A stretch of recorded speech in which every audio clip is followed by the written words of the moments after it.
Hello, everyone. It's Shane Kanto, your Wasteland reviewer, and welcome to Development Hell Podcast. And this is a movie club edition as Vinnie, Jim, Matt, Alex, and myself are all here to talk about another film this month. And this time, we all picked what we thought was the greatest film of all time and then randomly selected one. So we're taking a look at Vinnie's top film, The Graduate. And everybody, as teased on the last episode of Development of Hell podcast with Matt and Alex, know that we really want to find out, is Matt going to take Benjamin Braddock to Applebee's? But before we get to that, we're going to get everybody's thoughts on the film first. So Vinnie, since this is your pick, this is your film, what are your thoughts on The Graduate? Well, I don't want to go too deep into it right now because I want to save it for the rest of the episode. But one of the reasons why I think it's the greatest movie of why I think it's like the best movie of all time is because it really is a story that at some point or another, anybody can connect to because with that story, I mean, just like Benjamin, just like the main character, Benjamin Braddock, like everyone at some point in their lives has had a moment where they were like, what am I doing with my life? Where is it going? Where do I go from here? And I just think like one of the most rewarding parts about that movie is how resonant the story is, and I will go deeper into that because the first time I watched it was in high school, and then there's more detail to it, but I'll save it for the rest of the episode. So when Vinnie was saying all of has been through, I was waiting for him to say we've all been seduced by an older woman, and I don't know if that's 100% true or not. Well, Shane, I said I would save everything else for the rest of the episode. Well, isn't that a tease for what's to come on the rest of our episode? But Matt, what are your thoughts on The Graduate? That was pretty funny. Let me see. I like what Vinnie said. I remember I first saw this in high school, and I remember because The Simpsons did like a pretty big like reference to it. This is pretty awesome. I think in like the third or season or something like that. And it was one of those things where it's kind of like, okay, I'm just gonna watch this because I like movies, and I'm just gonna do this like kind of like taking bad medicine. And like at the time, I didn't really like movies that weren't, I don't know, before like the 90s or something like that, or the 80s. So like I watched this, and it was really interesting, and then it was surreal, and then it became very realistic at like the very end. And I thought that was interesting. I want to talk about the ending too, but later. But I like it. I don't know if I would buy the DVD, but because I like it in terms of like the production of it. Like I like the weird camera angles, and I like how certain things are. There's like this really like longish montage that's kind of like towards the beginning, kind of a little bit in the middle, that I really like. I don't know. There's like a lot of random like filmmakery type stuff that I like about this movie. So yeah, I mean, everyone should watch it. Also, I didn't get bored of the same song. I think it played like 3 times in the movie. I did not get bored with it. I actually like that song. Yeah. We're all going to listen to some Simon and Garfunkel, but yep. Matt might not buy this on DVD, but it is available on Criterion. So if you want to get it. And there's also the book. There we go. We're shamelessly plugging all of the relatable things that you could possibly buy related to The Graduate. So, Alex, what are your thoughts on The Graduate?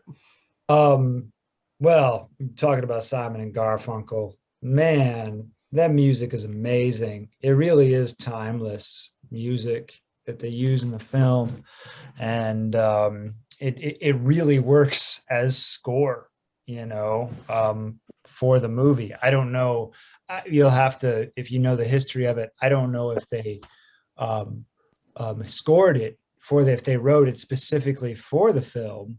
Although Mrs. Robinson, the name of the one song, would make sense, but it really does feel like score.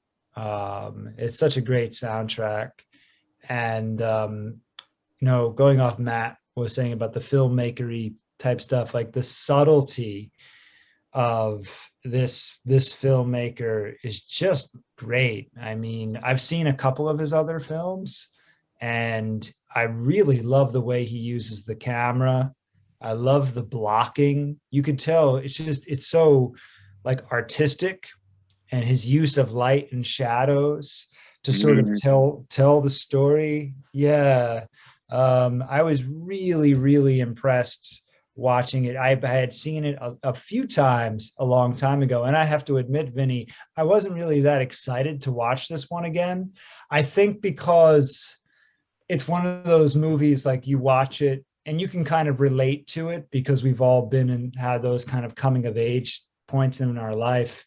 But this time around, when I watched it, I was like, by the end of the movie, I was like, wow, that really is one of the greatest movies of all time. I really do think it is one of the greatest films ever that I've ever seen. You kind of reminded me of that.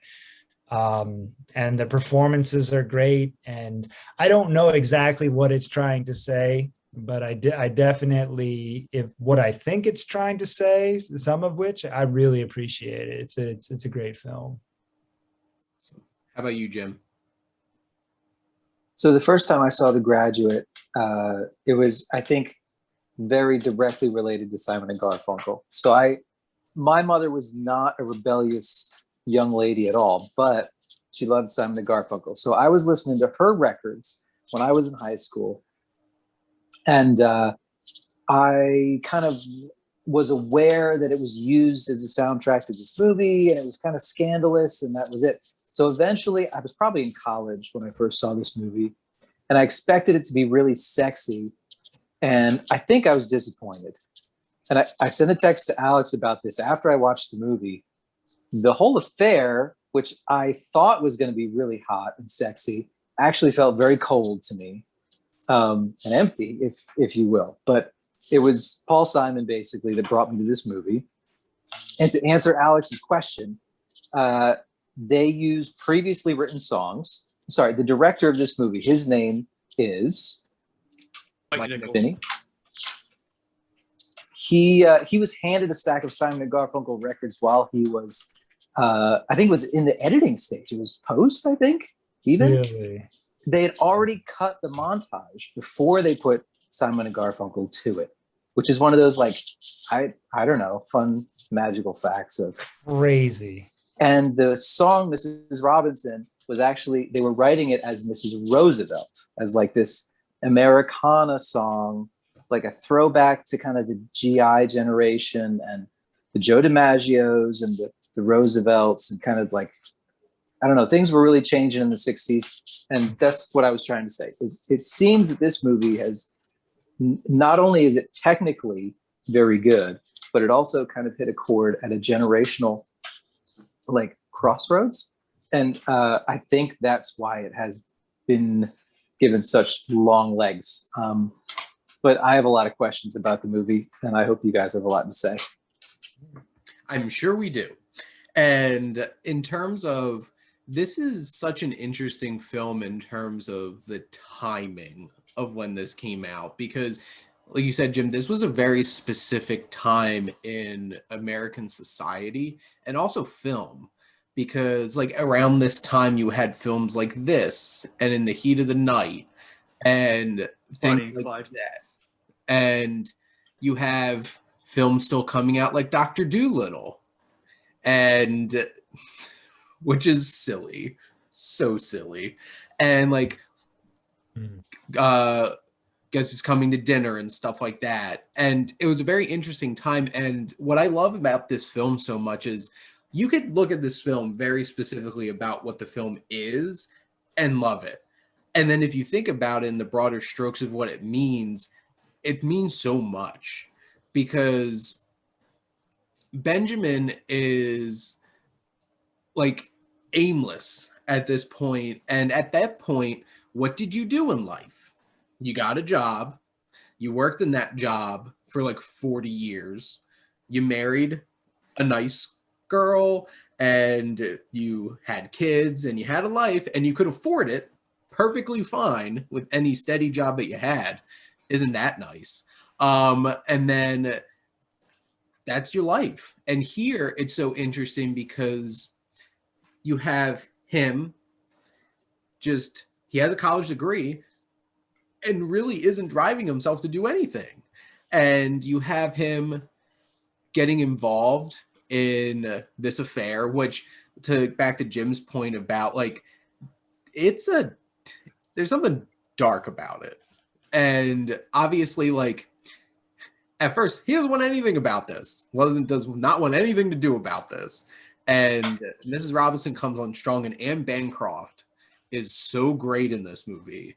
And I am not surprised. It's hard to say no in that moment to her and the character that she plays in here. And the acting is just incredible between her and like, this is one of Dustin Hoffman's like first big roles. And you can see why he's such an amazing actor between the neuroticism and just like the little things about his personality and how he has perfect comedic timing with all the awkwardness. Like the whole entire scene where he's trying to go in and get a room at the hotel is absolutely hilarious. And he's just suffering through it. But then there's like this darker side about him. And like the moments where he's trying to be a jerk to Elaine, that's what I thought. And he's believable as a jerk there. And he just goes off the rails in this movie. And one of the, I was listening to, it's funny because the Sif Pop Writers Room just talked about this film on the podcast. And one of the writers was talking about how they thought that the movie was trying to say that they should be together and it's a happy ending. And my first reaction was like, no, it's not. That ending, which is by chance, which is so interesting, is that they just kept the camera rolling and you started to get like that. They're like, yeah, shit, what am I going to do? Where to go from here? And I love that because they spoof that in Archer too. And like this movie has such great references and things, but like it's such a poignant ending and it's just such a like dour ending of like, because what does he have in common with her?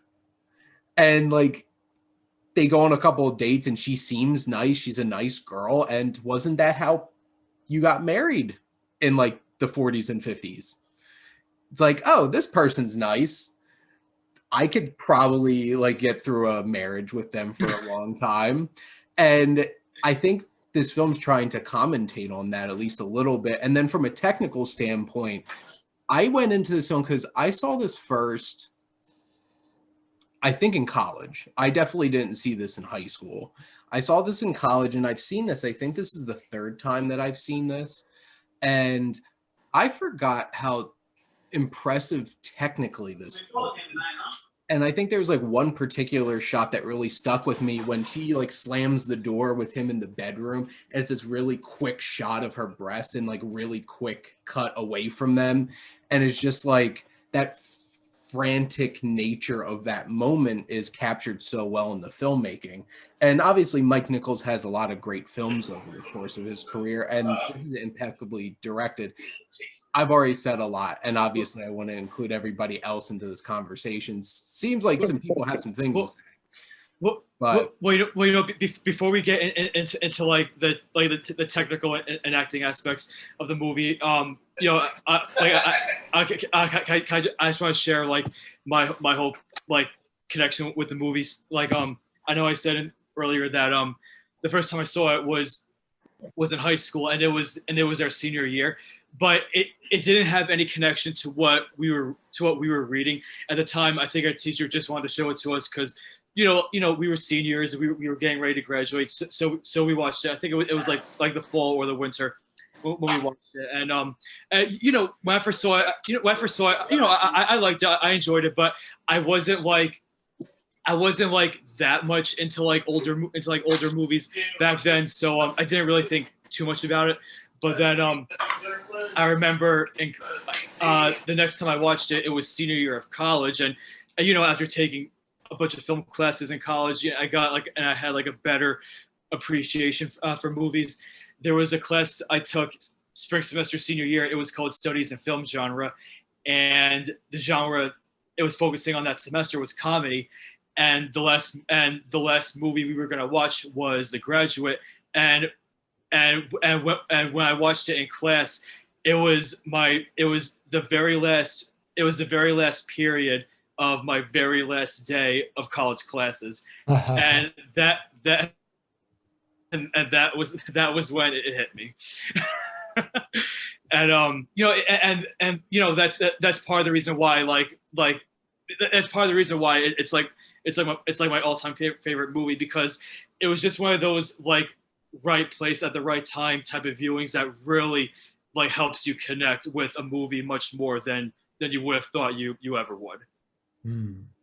That is very interesting timing there, Vinny. Just like, I'm about to leave college. Watch The Graduate. Oh. I'm going to sleep with the mom next door and then date her daughter. All right. I think. Sounds like great summer plans. Woohoo! Can anybody give me a sense of like how messed up this movie was in 1967? Because I didn't realize how many really dark themes. I was just writing a couple of questions down. Yeah. So this one of the ones I wrote down is like, is this the darkest comedy ever made? Because it's really funny, but there you have themes of like rape and like child. Has she done this before? Like, there's so many dark questions that you have to ask yourself, right? Like in this movie. So like at the time, like how shocking was this movie? Does anybody have an answer to this? I have to imagine the cross at the very end that was getting swung around in a church and then used as like a stick to like ran into like handle. Like I have to imagine some people probably like stood up and like kind of wanted to walk out the theater. I'm sure that was wild. well, I mean, like it actually was like it was a really big hit, like in America. I mean, I don't know how big of a release it got internationally, but I remember, you know, I was reading a little bit about it, and like I think like in America it made like a little over $100 million, and you know, for a movie in the 60s when tickets still like barely cost anything, for a movie to make that much money back then, like that's a huge deal. So I mean, like there was definitely like a great reception for it, but like both audience wise and critically. I'm wondering how many of them were young people flocking to see this movie. And Go ahead. Sorry. Well, I was just thinking like the demographics wise, because like this 100% feels like the young people of the 60s kind of like this is like connecting with this movie. And yeah, I would imagine a lot of very traditional people were really pissed off watching this movie, especially with that complete like flipping the bird to religion towards the end of the movie, because it's like that's some stuff that they were messing around with towards the end. And back to Jim's point of, is this the darkest comedy? I would probably argue Dr. Strangelove might be. But this is it's around the same time of like the 60s of like, this is a whole different generation of people taking, because like Dr. Strangelove is literally about the obliteration of humanity. But you know, there's tons of fun with it. But this film really does have some dark themes, and like you go into this thinking of like this woman's predatory of this young man who's very obviously not about this at first, and then you get like when she starts to open up about the stuff that she's been through, and like this is a broken person, and Benjamin is not exactly the best person either. And there's a lot of like the husband, like when he comes to Benjamin, like just this broken shell of a man. It's just like, is anybody like a healthy functioning person in this movie? And then you have Elaine, who's probably like the most normal person in this movie. And I think somebody even brought up the point. It's like the guy that she's supposed to be marrying is some like bro douchey frat guy too. So it's like there's a lot of toxic things flying around in this movie when it comes to relationships. I felt bad for him, actually. What, Matt? I actually felt bad for him. Like in these movies, I usually don't, but I actually felt bad for him. Who, His Benjamin? friends were garbage and a little bit behind the times in terms of like locker room talk, but that's a different conversation. But like, but yeah, I don't know. No, you know what? It's funny you mention that because like the whole thing with the locker room talk because you know I didn't think of it until just now. Like the first time you see this new boyfriend of hers, he looks like a stand-up guy. He's well dressed. He comes over holding a pipe, and you think, okay, he might be like he might kind of be like a snobbish guy, but when he introduces himself, he doesn't really come off that way. He does come off like a friendly, well dressed like type of guy.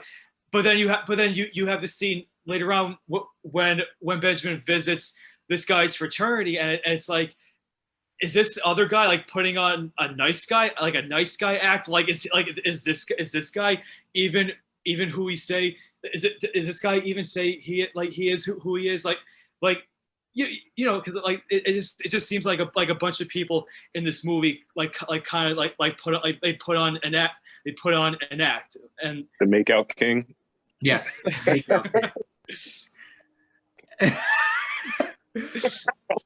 It's such an Oh, if you guys have any questions about comparisons between the movie and the book, let me know because I'll definitely start talking a lot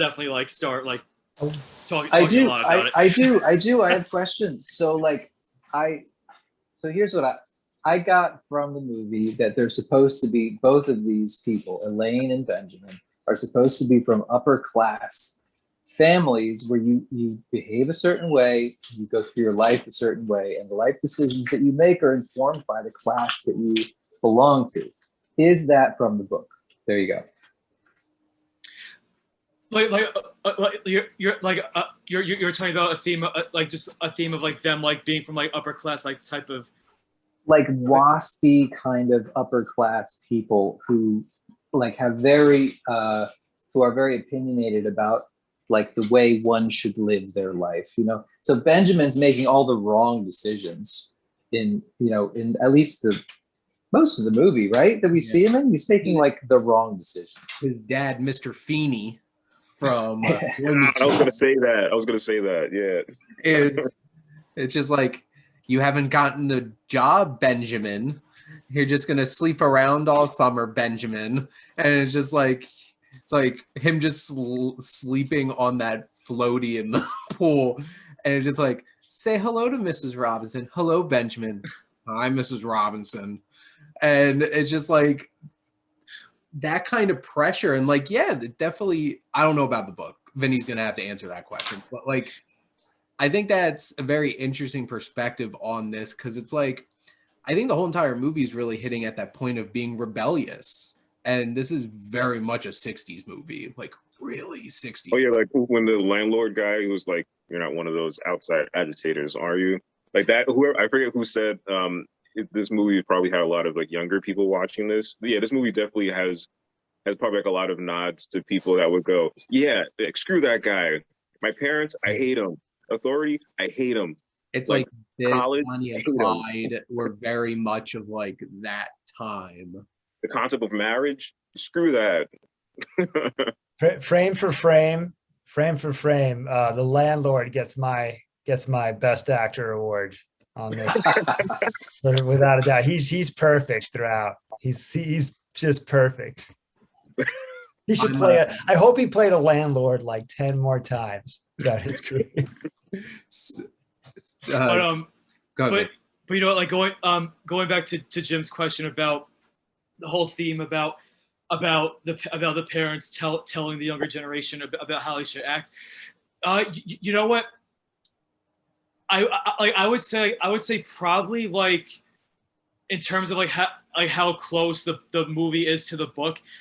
I mean, like pretty much what like it's pretty close. Like I would say like they're like the movie is like maybe like about 90% true to like what happens in the book, but in terms of like the theme of like the older generation telling the younger generation like what they should do and everything, there's obviously like there is a lot about with Mr. and Mrs. Braddock telling Benjamin you know what he should be doing with his life and all of that, but there's a part in the book where it's like within like the first like third of the book, and Benjamin tells his parents that he's gonna go away for a while. He's gonna do some traveling, do all this other stuff, and like you know like they're asking him a bunch of questions about what he's gonna do, but they also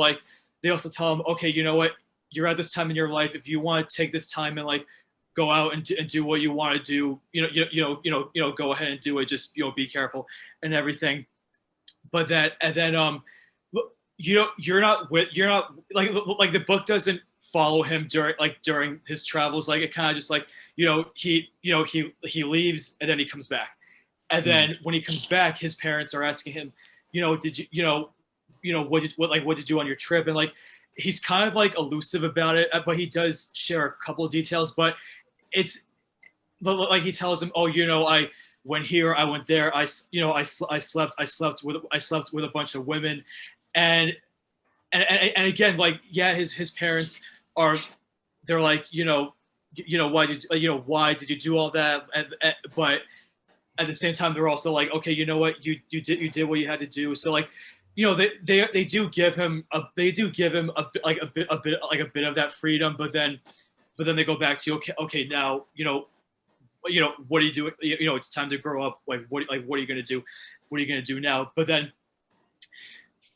as Benjamin as he's describing what he did, like, it's pretty obvious he really didn't do everything that he said he was going to do. Like, you really can't trust what he says.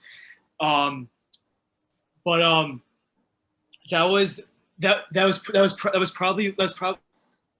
was probably like one of the bigger deviations from the book. But I actually will say this was probably one of the rare occasions where, as good as the book is, the movie probably was better. And the reason why is that a lot of the dialogue in the book, and this really isn't a complaint because it does fit with like the tone of the story.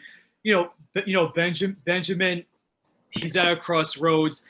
He doesn't know what he wants to do with it. He doesn't know what he wants to do with his life. There's like an aimlessness to his character, and a lot of the conversations in the book, there is an aimlessness to them. Like, there are times when like they're talking on, and like they keep coming back to different things, and it's like, this conversation really isn't going anywhere. They're all like, they keep asking the same questions and trying to get like the like different answers out of like whoever they're talking to.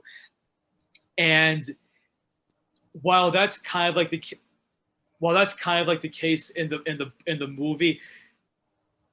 movie, you can see the actors, like, you can see the actors emoting like during these conversations, whereas in the book, again, this isn't a complaint because it does fit with the cold tone of it. A lot of the dialogue in the book does come off as cold. It does come off like it does attach to that like detached, aimless feel to what Benjamin is experiencing. But in the movie, yes, there's that same sort of aimlessness, but when you have actors being allowed to like emote during those conversations, you can see like the nuances of how they feel with like that sort of detachment. You can, like, you see their expressions and what what they're trying to say, like not just through the words, but through just like their facial expressions and everything like that. And yeah, I mean, like that's part of the reason why I think the performances are so iconic is because they're given a chance to give a bit of emotion to that aimlessness that we see throughout the book. Would you recommend the book? Yes, I would. Like even like let's say like someone, even like to us who have seen the movie, would you still say like it's worth the read? I'm Yes. just curious. Okay. I would. And he actually like Charles Webb, who wrote the book, he actually wrote a sequel like back in the early 2000s called Homeschooled, and I only read up a little bit about it, but apparently like it wasn't well received. Like reviewers said that like the Ben and Elaine you know from The Graduate, they're nowhere near what like their characters in Homeschooled, they're nowhere near what they were like in The Graduate. And I'm kind of interested in reading it, but at the same time, I don't want it to poison like what I love about the book and the movie. Sure. But It's tough to write a sequel 35 years later, you know, Yeah. when you're in a different headspace and you've experienced something differently. I do want to point out things about, especially at that time, the identity of the Benjamin Braddock character, the identity of an individual coming out of a college environment, especially an individual like him who he obviously didn't have a whole lot of friends, or at least they don't show it, in his hometown. And so he's a little weird, he's a little awkward, but the identity, you know, of the world around him is very much bigger than him. And that's shown in the blocking. It's really well. I love that when that first time he goes down to the party that his parents are having, and the hands are grabbing him from off camera. It's like he's being smothered, you know, like overwhelmed. And then somebody tries to come talk to him and they're looking down on him, you know. So there's a lot of sort of, there's this superior thing that, you know, everybody, you know, look, he's coming from a pretty privileged place. They all want to kind of lift him up into that. Yet he has no idea what place he wants to have in it. And when the guy goes to him near the pool and said, I want to talk to you about plastics. Yeah, right. I was just like, dude, that just cracked me up. That was so funny. And then you know, this time, and we all know the fact that Elaine is going to college, that was a big deal for women to be going to college. And women had been going, but more and more women start going to college at this time and then after. And so she's got her own sort of sense of independence, but all you got to do is talk to your mom, and you know that passivity was a big part of being a woman for a large part of human history. And the 20th century was a shift from having this passivity on them to having an identity of their own. And so I think identity has a lot to do with it. And I think that when she leaves the chapel for this weird guy, who's, saving her from this, I think that Elaine's kind of becomes my favorite character, with the exception of the landlord, of course, because she, I think she's the most put down. I think she's the most.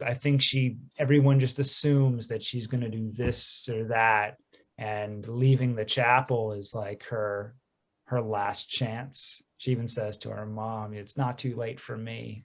And her mom smacks the hell out of her. Yeah.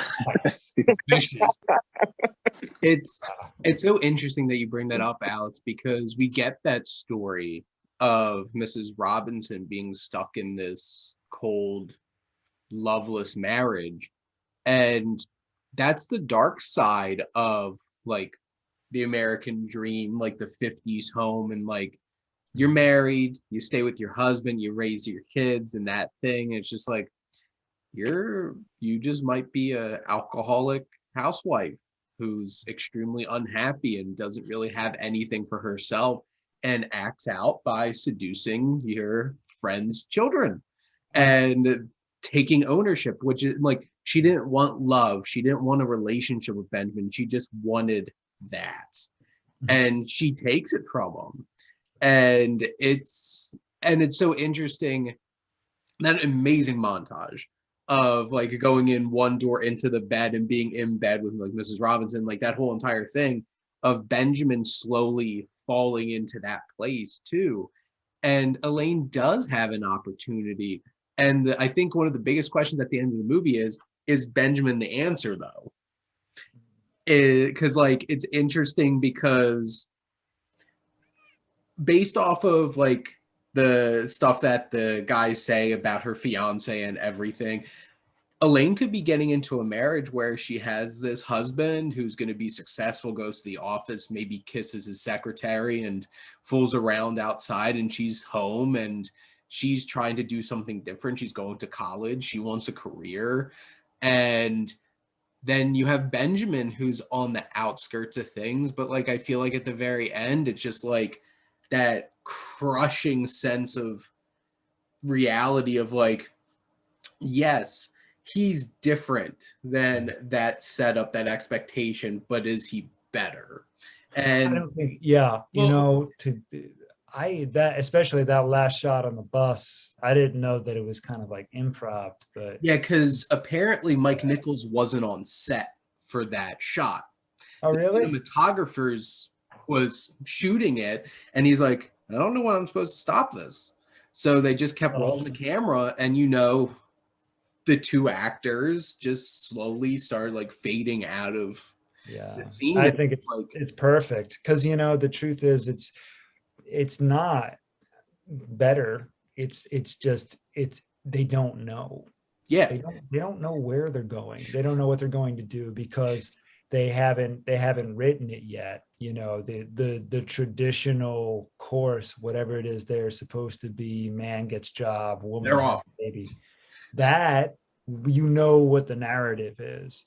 They have to write their own narrative, you know, from that point when they leave the chapel and get on the bus, and they don't know. And they're you know, why I like the indifference of their looks, because they're probably scared, you know, they're probably worried, like we've had like a narrative to follow, we've had a roadmap our whole lives, and now we don't. But you know, the whole thing with that is that like even though they don't know like what's gonna happen afterwards, you know, at the same time there could be a hit, like you don't know what's gonna happen, so there could very well be like a little like some promise in their relationship, because as what one of you guys said before, I can't remember, but you know, you said like in terms of like the cultural norms back then, Benjamin represents he's someone different.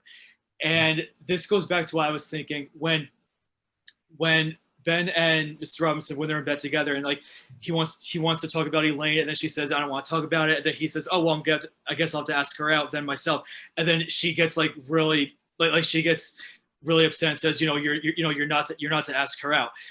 And like it makes you wonder, it makes you think, is she like is she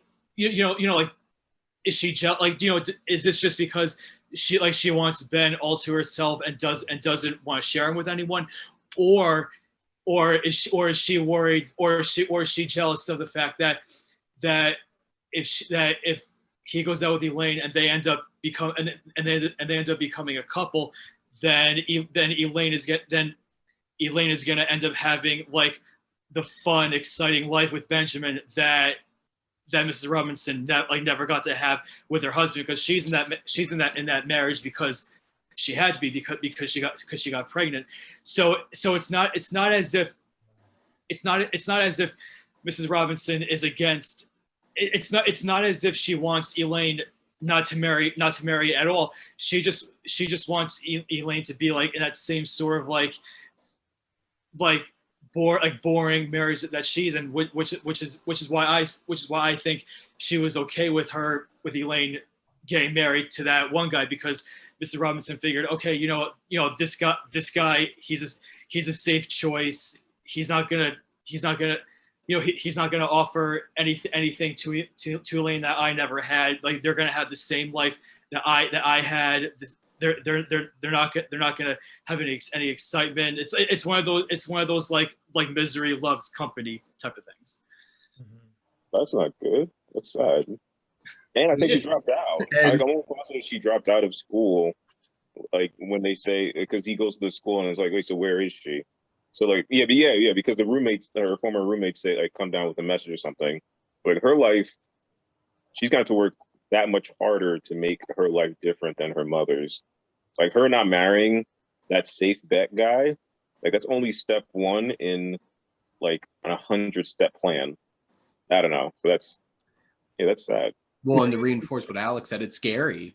But the thing is, like, it's scary, but is it worth the risk instead of just winding up being in what potentially will be a loveless marriage for the rest of your life, and you just stay at home, you get pregnant, you have kids, and it's Mrs. Robinson such a thankless role in this film because she's so jaded and just vindictive at this point. But Anne Bancroft is so fantastic in embodying that. She's powerful, she's commanding, and like Dustin Hoffman's absolutely perfect as this role, and just everything about it's like this film, like I laughed so much watching this, and then like nervous laugh because I'm like, this is dark.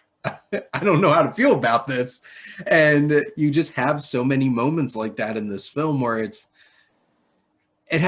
so interesting because it's so deep thematically, and it's so unassuming in that way, because if you really think about it, what's this movie about? Some young college grad gets seduced by one of his parents' friends. And there's so much more going on than that. And that's what makes it so great. And I want to share a quick fun fact that I learned about like some backstory of this film, because do you know what film Dustin Hoffman was supposed to be in before he accepted the role in The Graduate? Wait, was it Mel Brooks? He was supposed to be in The Producers, the Gene Wilder role. But then he got this audition to be in a film having an affair with Mel Brooks' wife. That's the connection that took a second for me to get to. And Mel Brooks let him do it. Like, let him leave The Producers and get this role. And he shared the screen with Anne Bancroft, who Mel Brooks was married to for like, I don't know, like 40 years. Like, they were a perfect match for each other. And it's such weird things like that. And I think it worked out for everybody, because like Dustin Hoffman got to be in The Graduate, and we got Gene Wilder in The Producers. So I think we good all switch. went out. Yeah, it was a good switch. It's I wanted to share that because that's like the one fun fact that I know about this. And I know about this is because I saw The Producers in theaters, and they had an interview with Ben Mankiewicz and Mel Brooks beforehand. And he told the story about this when he was casting The Producers. I'm like, I never knew that. That's so interesting, because Dustin Hoffman would have been great in The Producers too, but he's so perfect in this film. And as somebody who, and I think most of you that know me pretty well know this, like, if I'm going to pick any genre, I'm not going to be picking like a drama, like a straight human kind of drama. That's usually not my things. Like, something has to be really incredible to really grab me in that way. Because like, I love science fiction, I love fantasy, I love Westerns, I love action movies.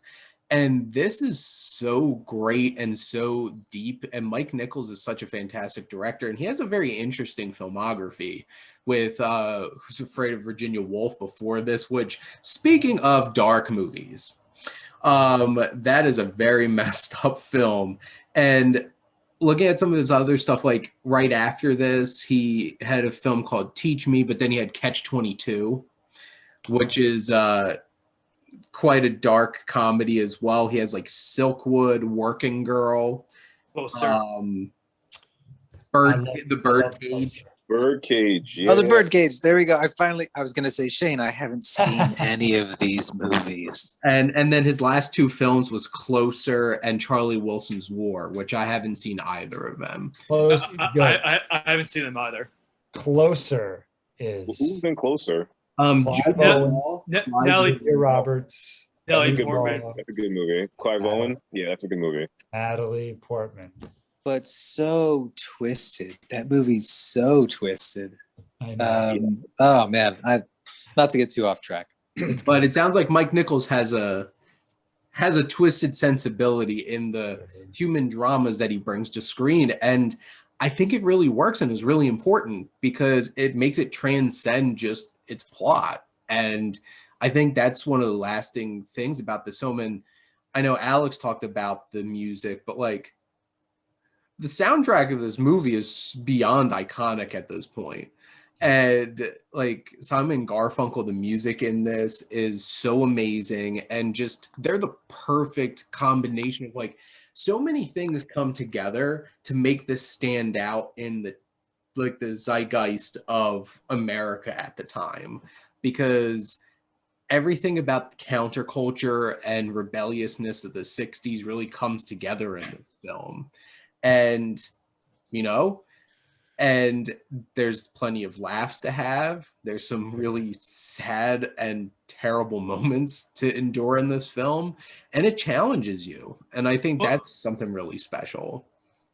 Well, in terms of the music, like one thing that I noticed this time around was the scene or the montage, like when they're having the affair, and then you have the sound of silence, and then it goes right into April Come She Will. Like there's really they never say for how long the affair has been going on, but just how like when you go from the sound of silence, which is it's not like a fast song, but it's not like a slow song. It's like a medium speed type of song. But then you go into April Come She Will, which is like it is like somewhat of like of a slower song. You really do feel like I don't really know how to say it, but you really do feel like that passage of time. That's like it feels like as if like the time is like slowly been going by. Like you can see Dustin Hoffman's expression in his face, like he's clearly bored by what's going on. It's like this has been going on for I don't know how long, but like what am I doing here? And then just the whole thing with with you feeling like the passage of time. It's like the first line of April comes, as soon as April comes she will, starts playing.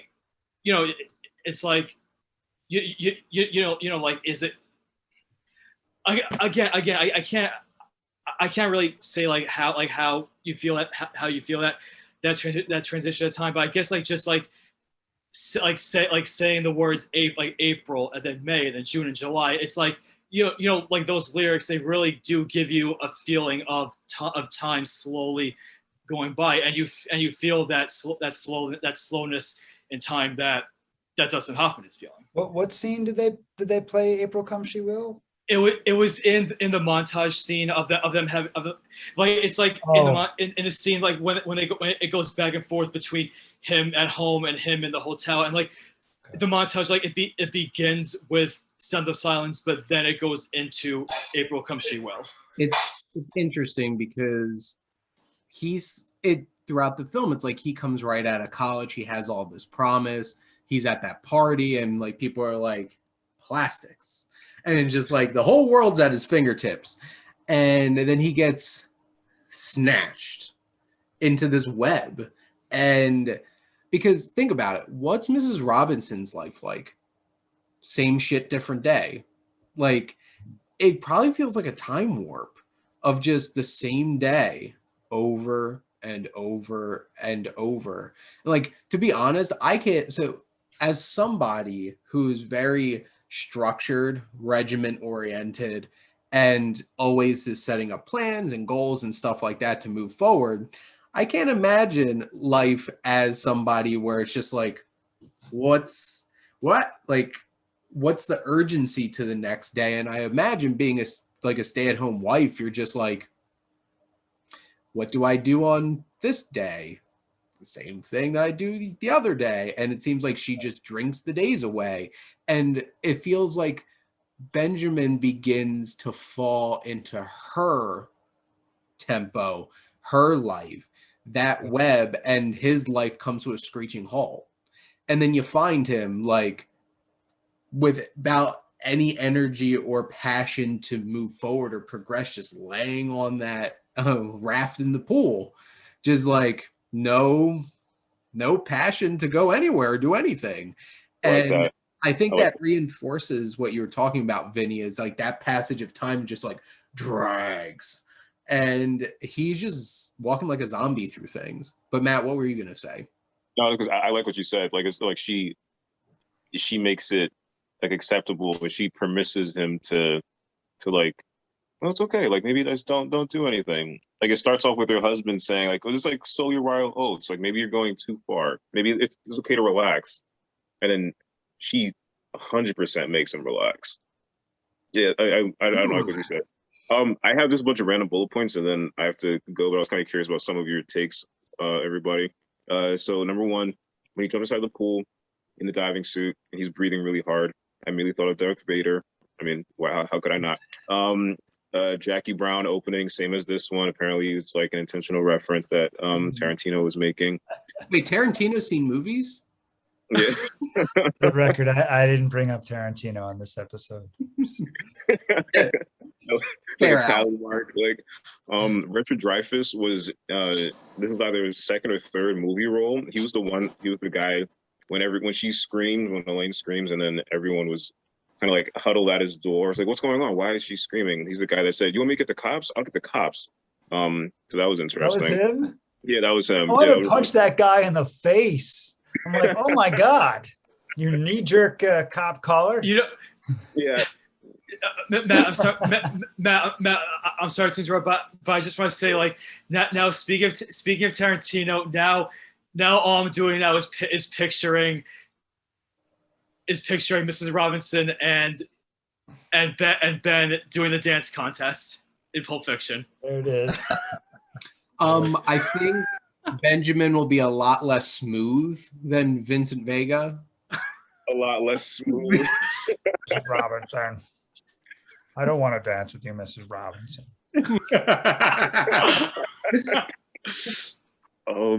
Keep going, Matt. I think. So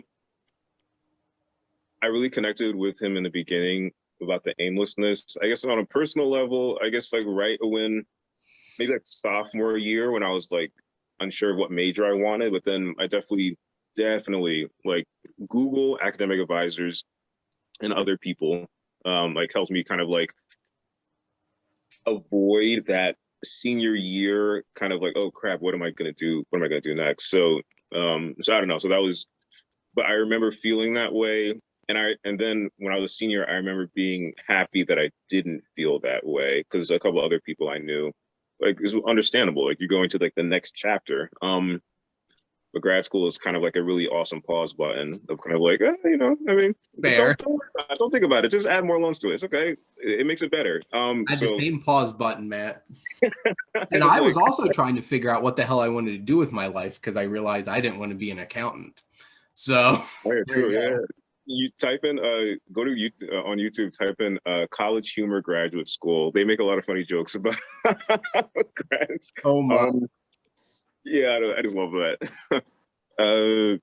Directed The Birdcage. I wish this guy directed, I think he passed away. I think so. I wish this guy directed a Fast and Furious movie because every single time that he was in the car, especially towards the end, it was like thrilling about how it was like it was filmed. There's like the stuff that's going on around him. I don't know. I really liked it. Also, I'm not from California, but I have to imagine that driving from Berkeley to Pasadena to Berkeley again to Santa Barbara, I have to imagine that took hours. I went on Google Maps and I was like, I wonder like how long, and then I got bored with calculation and I stopped because I don't like math ever. But yeah, I have to imagine that was a terrible couple of days. I'm talking like 5-hour drives. This guy is listening to Song of Silence like on repeat. Anything else? Oh, so then I stopped liking him when he said that when he took Elaine to the bar, to the strip club. I was like, what? You can just say we're going for coffee and then take her back home immediately. It could be a short date. You don't have to discuss her. I don't. And then he also said a thing about since I graduate, I feel like I need to be a jerk. I never felt that way. I still don't feel that way. I mean, if I'm a jerk, it's unintentional 80% of the time.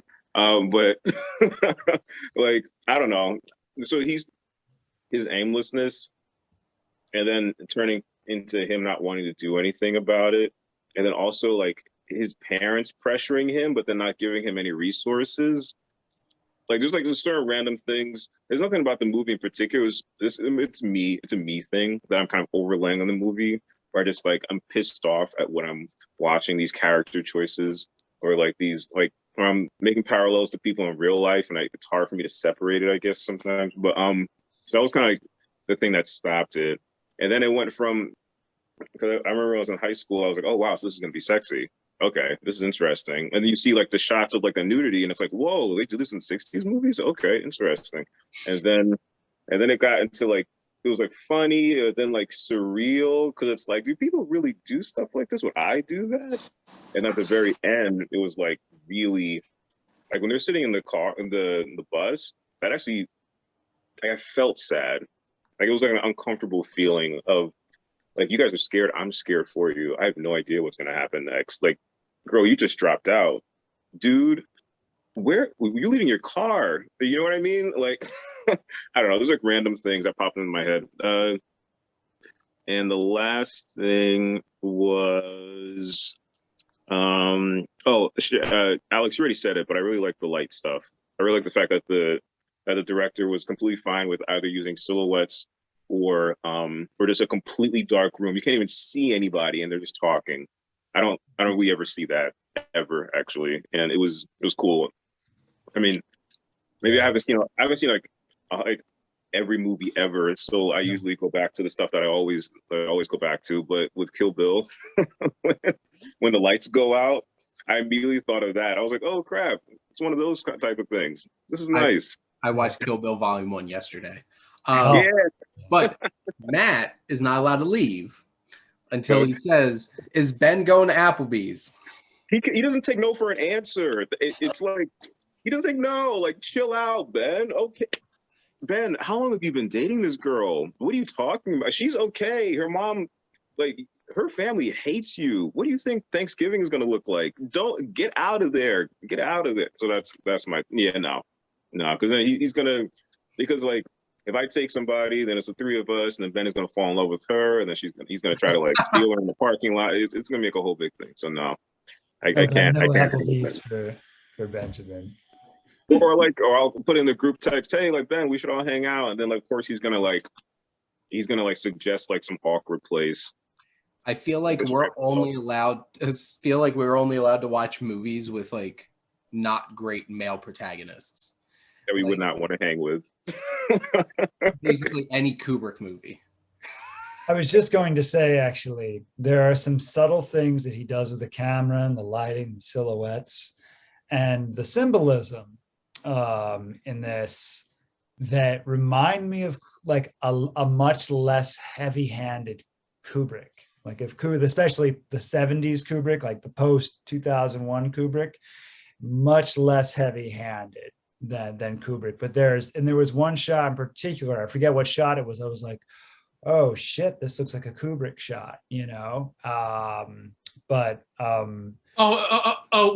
it the shot where Elaine like throws him out of his bedroom, and then Mr. Robinson is like, goodbye, Benjamin, and then the camera pans backwards, and you see her like at one like end of the hall that looks like a lot farther back than it really is. Oh yeah. It Is was that like, yeah.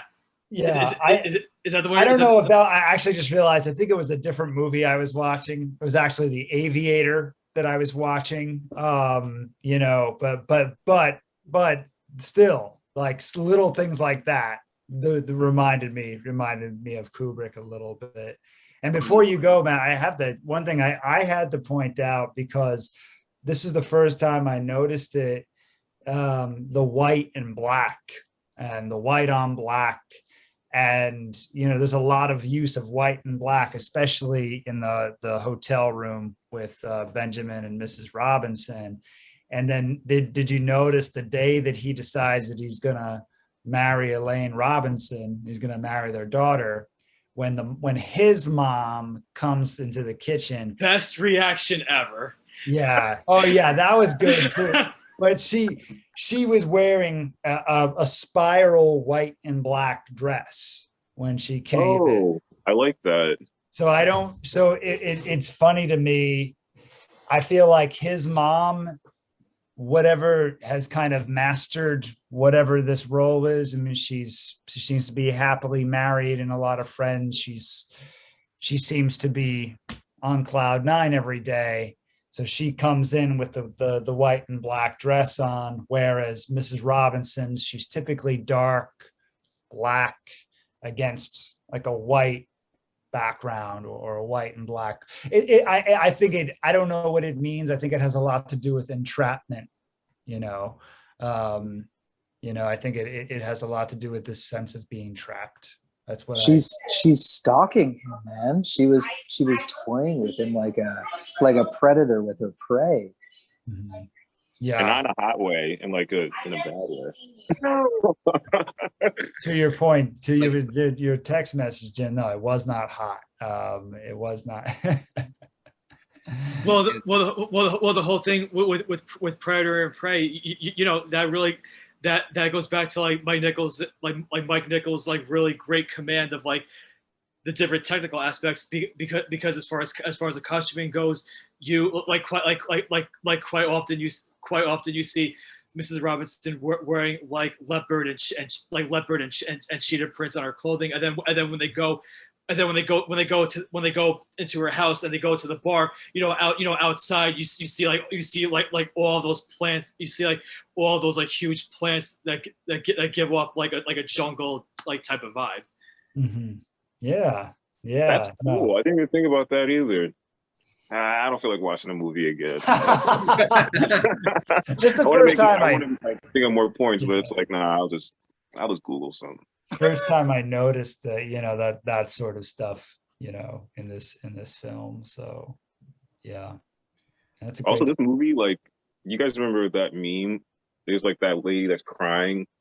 It was like when we were in school, like the lady that's just like crying, and her like, I guess like her eyeliner is like running or whatever, and it's first world problems.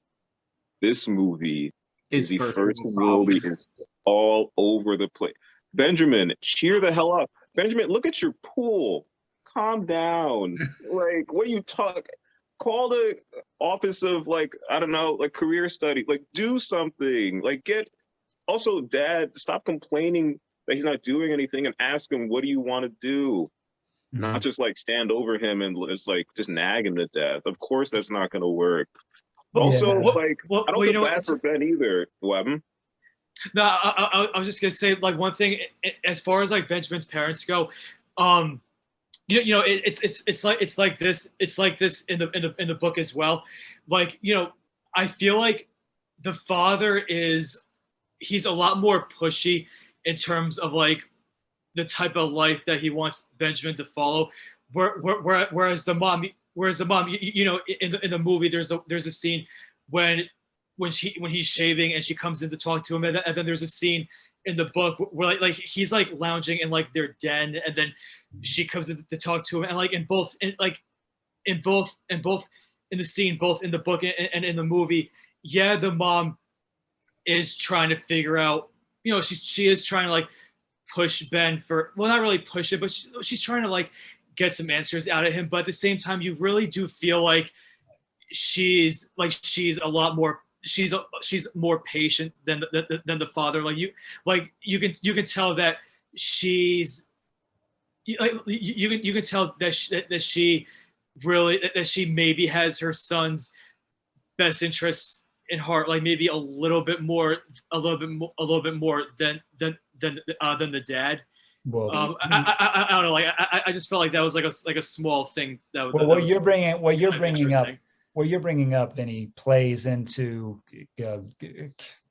daddy, daughter, and mother, son issues. I mean, I think that there definitely is with, you can look at both Elaine and her relationship to her parents and Benjamin and his relationship to his parents. Of course, it's easy for his father to be more pushy because he's not a surrogate anything to him, but moms and their sons tend to have a very more enmeshed sort of thing going on where they're okay with them not leaving the nest. And then with Elaine, remember her father is the one who comes in with the cigar in the dark room of, get away from my daughter, my daughter. There's a possessiveness that happens between, I think more so with fathers and daughters and mothers and sons because of that sort of surrogate role that they can play, surrogate husbands and surrogate wives, so sort of thing going on there. And that's part of what the children are trying to evolve from. Alex, when he said, when the dad walked out and he was like, and I'll hope you'll excuse if I don't shake your hand like you shook my wife's hand, because earlier he was like, he just shook my hand. I thought that was hilarious. I thought that was such a funny joke. And then before I go, one last thing. I know I said it before. Her mom smacks the hell out of, what the hell? That is an adult. What is wrong with you? Miss Robinson is a force. She smacks her twice. She went bam, bam. Both times. Yeah. And Bancroft was awesome. She really meant it. Those slaps. She does that. She tries to lie to everybody and say Benjamin raped her. Like, she's playing for keeps. Yeah, that's like Gone Girl crap. Yeah. All I have to say about Take the answer from so fast? Yeah. Okay. We did have some over here. I don't know if we still have. All I have to say is about Mr. Robinson is maybe he should spend less time trying to keep the beaches open and spend more time with his wife. Yeah. Get a book. There's books about do some yoga or something. Like, come on, man. I don't know, whatever. Okay, we're going too far. All right, guys. This was pre 21st century, Matt. People smoked cigarettes, ate red meat, and drank themselves to sleep. I know. I have friends' parents that never got out of it. So wildness. Not one of you. Oh my. Okay, I'll see you guys next month. Okay. Right. See you, Matt. See you, Matt. I stuttered at the beginning because I've been watching a lot of people freaking out during the pandemic of not wearing their masks, and I was like, wait, where's everybody's mask? I was like, oh wait, no, never mind. It's just Zoom. It's okay. We're on Zoom. My pet. Jim, did you have any more questions? Oh my, so many. How many do you want? Okay, so I'll try to relate this to where we've been, right? So Mrs. Robinson, predatory, cold, cruel, horrible person, alcoholic, bad mom, probably. That's okay. So that's where I'm not sure. Does anybody feel sorry for her? Number one, and two, on the question of mother-daughter relations, when she's toying with Ben and she's starting the seduction. Stage one is downstairs in the house. She pours him a drink. Stage two, they go upstairs to Elaine's bedroom. And I was like, what? Elaine's bedroom? Why? And that's my question to you guys. Why? You know what? It's funny to say that because I actually didn't think of this now until you just mentioned that. What if I think when that part of the scene happens, he hadn't seen Elaine in a while. So I'm wondering if she brought him to Elaine's room because she's like, oh, do you want to see Elaine's portrait? Like maybe she was trying to like see how Ben would react to Elaine. Like maybe she was thinking, oh, I'll show him her portrait and see if he maybe has any sort of feeling, any sort of feelings for her, just so I can make sure that I'm in the clear when he if he wants to engage in a relationship, because probably that was part of her supposed jealousy, maybe he wants to see how he would react towards Elaine before moving forward with whatever she wants to do. It's an interesting thought. That makes sense to me. And back to the initial question on if you feel bad for her, I think I feel bad for her enough to make her a compelling character and not necessarily somebody that I actually like. Because if you didn't have her whole entire future was ruined because she got pregnant and she's just a completely shut in alcoholic wife that has nothing with her husband, then in general, she's just a piece of shit. Besides that, and you could argue that she is anyway, but if you didn't have that has put her in this place where she's radically trying to do these things, she's just a one-note predator. And it's a lot less of a gray, complex relationship. And I think the film's better for it. But you still find her to be a villain, a compelling villain nonetheless, but still a villain. I think she gets towards that point the second she starts telling people that Ben raped her. That's some diabolical shit right there. Because that's not what happened. She obviously came on to him, and it was a consensual affair that happened. And she had to protect. And again, and again. And obviously she's turns out to be the antagonist of the story because she's that roadblock between Ben and Elaine getting together. And I don't know. And if it weren't for Anne Bancroft and her performance, I think it would have been a lot easier to just write her off as this horrible villainess of this film. But there's something going on there. Mm-hmm. And there's obviously motivation and a darker, tragic side to her. So I don't know if I think this or not, but so Ben is rebelling in one way or another against kind of the life that he's been brought up into and the role that he's supposed to play in his life, right? Mm-hmm. And Elaine, to answer Shane's question from the beginning of the show, right?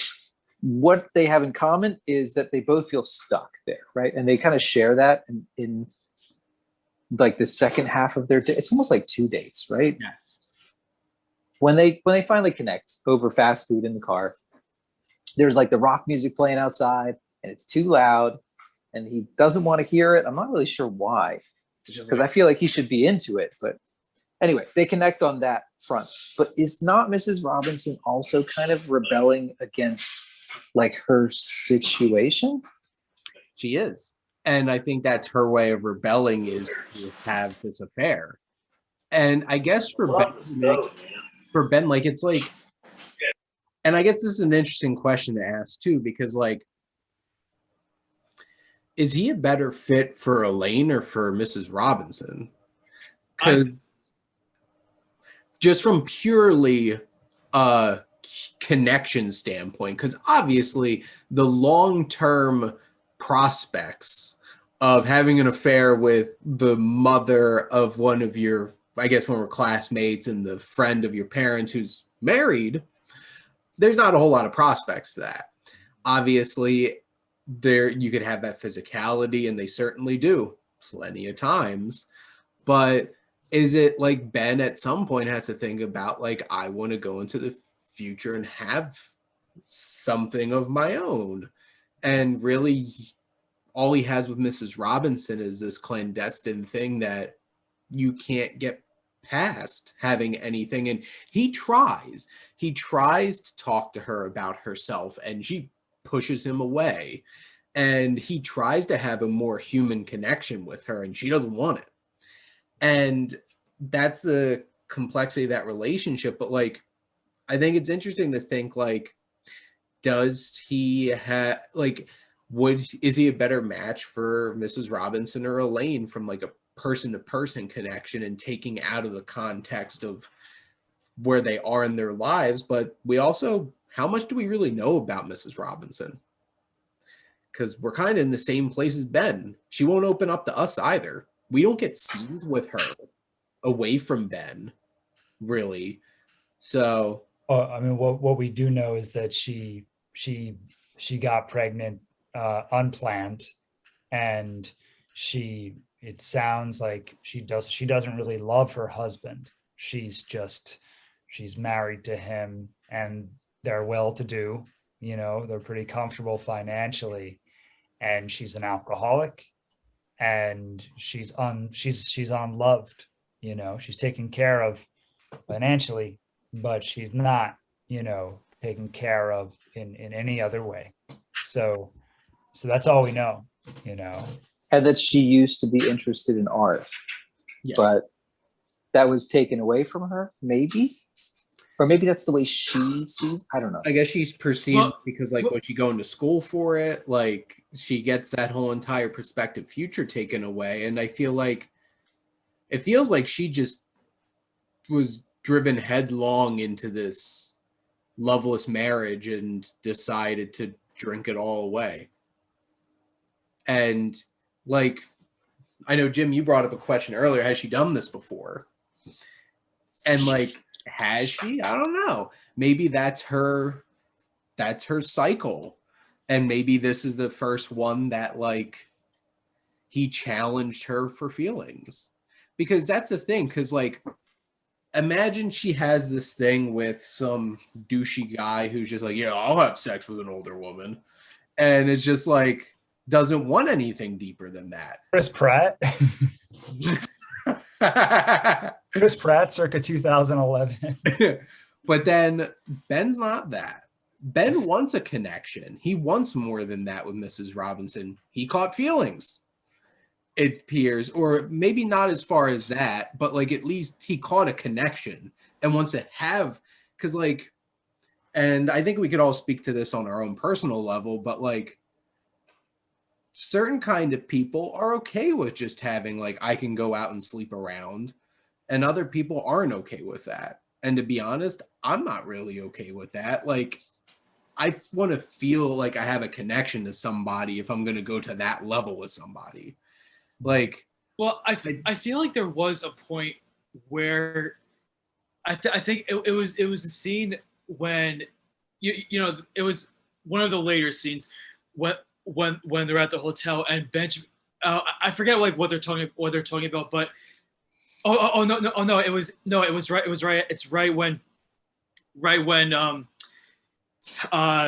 Robinson is telling him, you know, not to ask out Elaine, and then and then Benjamin just gets more and more upset, and then he threatens to leave, and then there are like a couple like small like little moments in that scene where you do see like a bit of sadness in Mrs. Robinson with Benjamin threatening to leave, and then when he says, okay, I'll stay, like you do see like this little smile on her face that really does look like genuine like happiness, like she's probably thinking, you know, here's someone who wants to stay with me, like someone who has someone who just told me, you know, I might be paraphrasing, but he says like, you're the best thing to happen to me in like a long time or something, and you do see like some happiness in her. So maybe there is a bit of that. Maybe there is a bit of that genuine connection between the two. Last question from me. All right. I'm just going to turn this over. What was it, Mrs. Robinson, aimlessness that got her pregnant with Elaine in the first place? Was she like Ben when she was younger? She studied art. She was kind of a free spirit. She was having fun.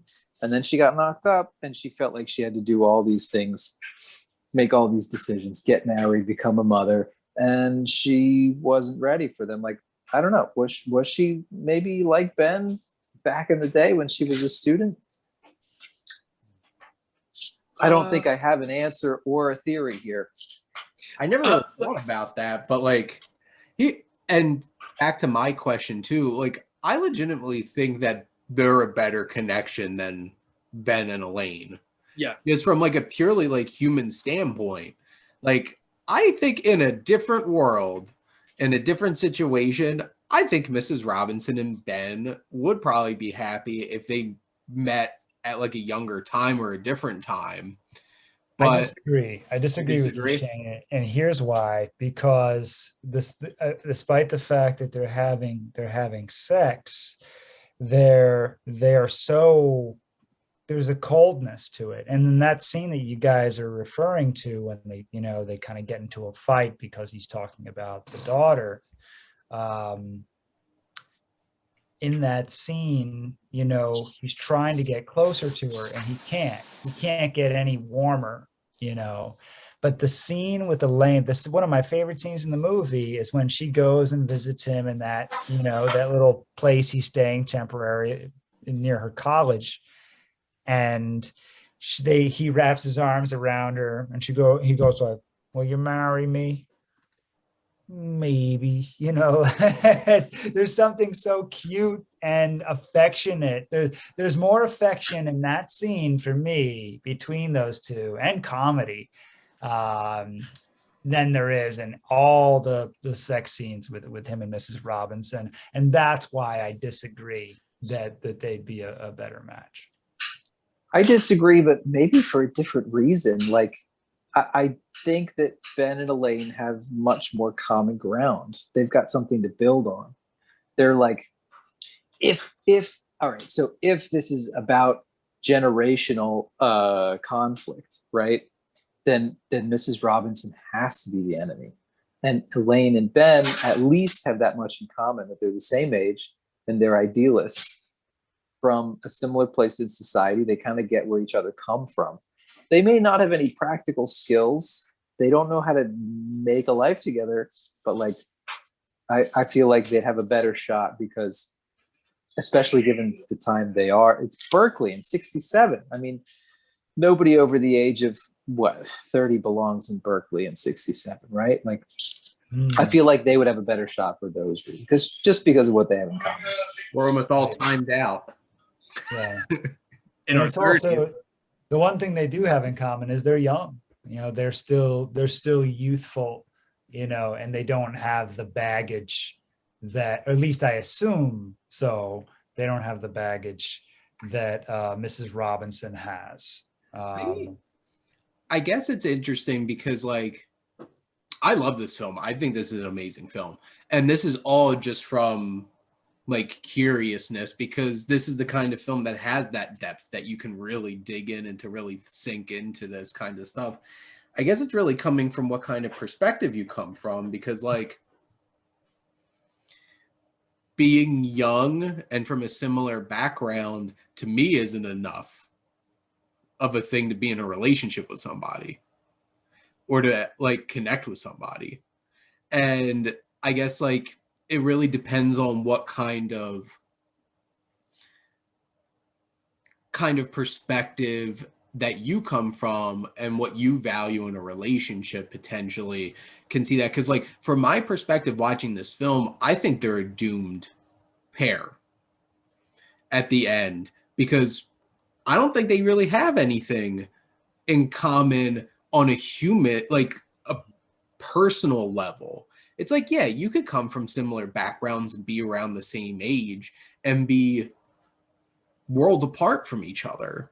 Yeah. And the thing is, I don't think we really get to know Elaine at all to find out who she is as a person, besides the fact that, like, she's trying to rebel Right. from her situation. And basically what we really learn about Ben is, like, he's, for most of the movie, really aimless and lost. And how can he be in a relationship if he hasn't even found himself? And I don't think he's found himself by the end of this film. Well, that's a really good point. And I think that's just it. You know, I don't think the film is trying to say that they end up together for the next 50 years, buy a house in the suburbs, you know, take their kids to Little League. I don't think that that's what the film is saying. I think the film is saying they have to figure it out, and they're together right now, but they may not be together forever, you know? You know, what's funny would be an interesting connection. It's like, have you all seen Animal House? I have, but it's been a long time. So, like, at the end of the film, everybody has like a little text thing at the bottom, and it's just like, this is where they all wind up. And I envision Elaine and Ben as Karen Allen, and I don't remember what the actor's name is. And they're like on and off. She's cheating on him because she has a relationship with their professor, Donald Sutherland. But they end up together at the end. But then their text thing is they get married, divorce, get married again, and get divorced again. So, like, that's their thing. And it's just like, yeah, at the end of the movie, they're happy together. But, like, it's Animal House, and the joke is like, yeah, but they get divorced. Benjamin becomes a Wall Street stockbroker, and then she marries his partner. Well, there is a sequel. There's the most cynical answer I could ever give you guys. According to Vinnie, there is a sequel. So now I'm kind of interested in knowing what the sequel is. Well, here, you know what? I have the Wikipedia page up for right now. Hold on one second. All right, so so the sequel, it's called Homeschool, and for the plot, it says, in Homeschool, Benjamin, Braddock, and Elaine, now married and living in Westchester County, New York, are fighting with their school district to allow for their sons, Jason and Matt, to be homeschooled. They turn to Mrs. Robinson to help them, who decides to seduce and blackmail the principal. Is this fanfic?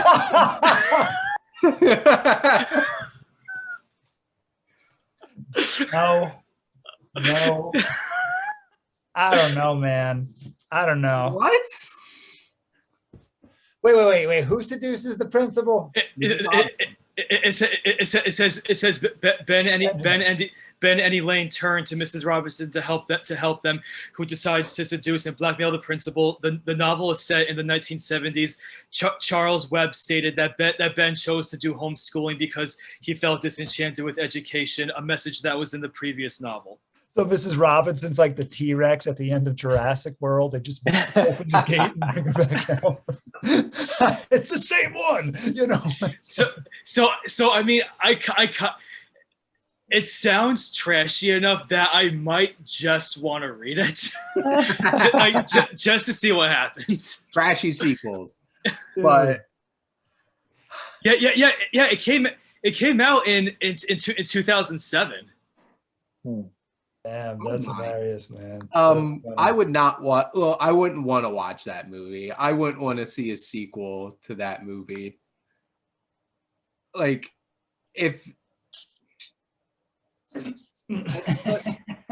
I would not expect their life to turn out that way.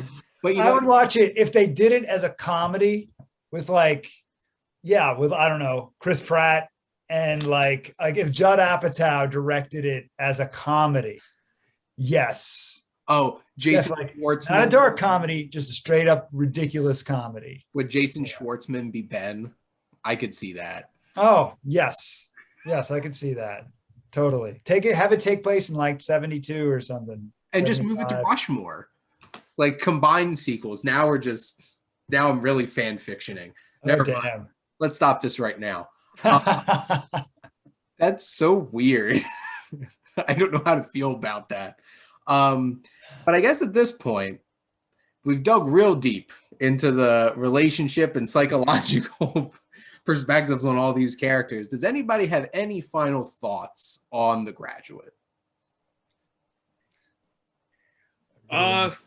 Just that I love it. So if you haven't seen it, go watch it. And it has our stamp of approval. But next month, we're going to be recording. And Vinny, what film are we going to be watching next month? We are going to be watching the psychological thriller Diabolique, which is written and directed by, hold on, French person. Yes. Okay, 1 second. So, directed and co-written by Henry Georges Clausat. I probably doesn't matter to say Henry Georges Clausat. Yes, that. You a stupid American. But yeah, I watched it for the first time like maybe 5 or 6 years ago, but I haven't really watched it since. But it is really good. So if none of the three of you have seen it, you're in for a treat. Cool, man. Very cool. It looks like it's based on the novel written by one of the writers of Vertigo, which is interesting. Oh, very cool. Nice. But so that's what you all have to look forward to next time. And I guess we'll find out if anybody's going to make the cut and go to Applebee's with us. But that's our show for this week on Development Hell Podcast. Thank you, Vinny, Alex, Jim, and Matt, and for coming on and us chatting about things here. And thank all of you for always tuning in and supporting the Development Hell Podcast.